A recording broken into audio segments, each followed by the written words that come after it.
आज प्रहरी दिवस 2082 नेपाल प्रहरी शिक्षालय भरतपुरमा विशेष कार्यक्रम आयोजना हुँदैछ।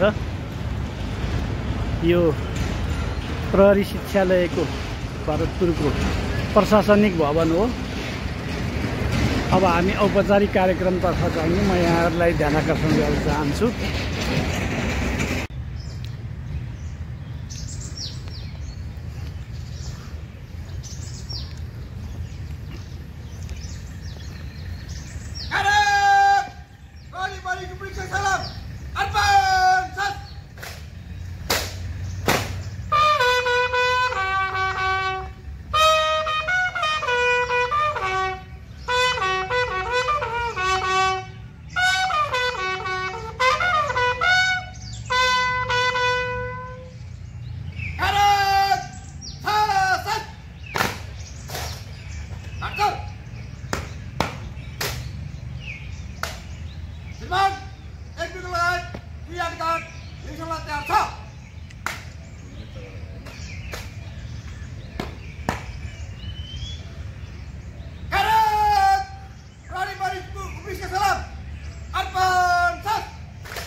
स्वागत छ सबैलाई। Thank you. स्वागत छ सबैलाई। जीवन आहुति गर्ने नेपाल प्रहरीका अमर वीर सपूतहरूको अतुलनीय योगदानको स्मरण गर्दै आयोजित यस श्रद्धाञ्जली कार्यक्रम तथा 70औं प्रहरी दिवस समारोहका प्रमुख अतिथि यस शिक्षालयका समादेशक श्रद्धेय श्रीमान प्रहरी वरिष्ठ उपरीक्षक भूपेन्द्र बहादुर खत्रीज्यू, सह समादेशक प्रहरी उपरीक्षक श्री रञ्जित सिंह राठौरज्यू, केन्द्रीय अमर प्रहरी परिवार सङ्घ केन्द्रीय सदस्य सचिव रूपमाया अधिकारीज्यू लगायत पदाधिकारीज्यूहरू, हाम्रो आतिथ्यतालाई स्वीकार गरी पाल्नुभएका चितवन भूपू सैनिक कल्याणकारी क्लबका अध्यक्ष प्रेमबहादुर खड्काज्यू, पूर्व प्रहरी संगठन कार्य समिति चितवनका अध्यक्ष बलबहादुर थापाज्यू, साथै 70औं प्रहरी दिवस 2082 को अवसरमा आयोजित श्रद्धाञ्जली कार्यक्रममा उपस्थित सम्पूर्ण अग्रज प्रहरी कर्मचारीज्यूहरू,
अमर प्रहरी शहीद स्मारकमा रेड पुष्पहार अर्पण गरिदिनु भएकोमा प्रमुख अतिथि समक्ष धन्यवाद ज्ञापन गर्न चाहन्छु। यस पश्चात उपस्थित अतिथिज्यूहरू, शिक्षकज्यू,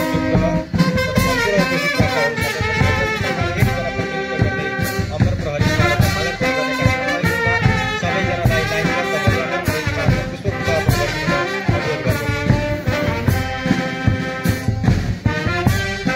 प्रहरी संगठनको इतिहास वीरता, समर्पण र बलिदानले बनेको इतिहास हो, जहाँ कार्यालयमा जीवन अर्पण, कर्तव्य पालनामा जीवन अर्पण गर्ने साहस प्रहरीहरू जसले आतंक, अपराध, अमूल्य जीवन त्यसलाई समर्पण गरे। तिनीहरूको बलिदानले हाम्रो पहिचानको गौरवलाई अझ उज्यालो बनाएको छ।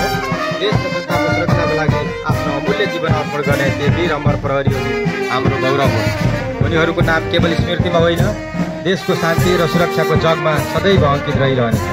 आज हामी ती अमर प्रहरीहरूलाई नमन गर्दै उनीहरूको शौर्य र बलिदानको गाथा वाचन गर्दैछौँ, जसले हाम्रो प्रहरी परिवारमा साहस, निष्ठा र कर्तव्यप्रतिको श्रद्धा भरिन्छ।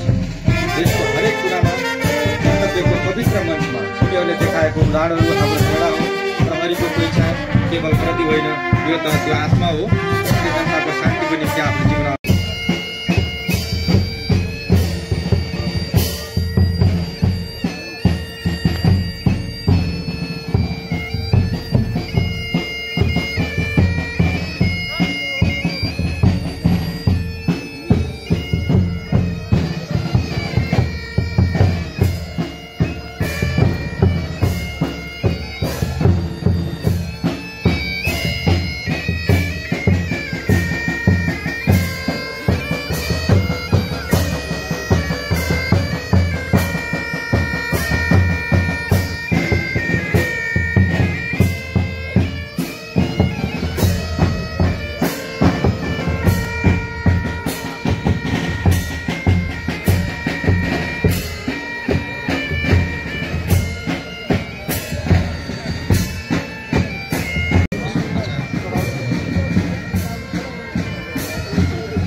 युट्युबमा आयो नि यो।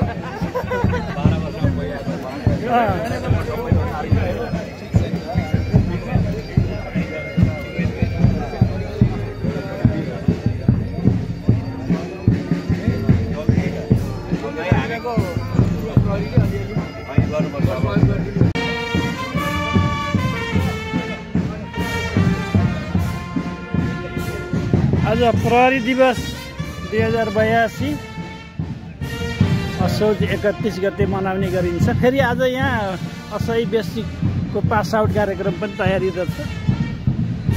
अब यो सायद दिउँसोलाई होला, दिउँसोको तयारी हो यो।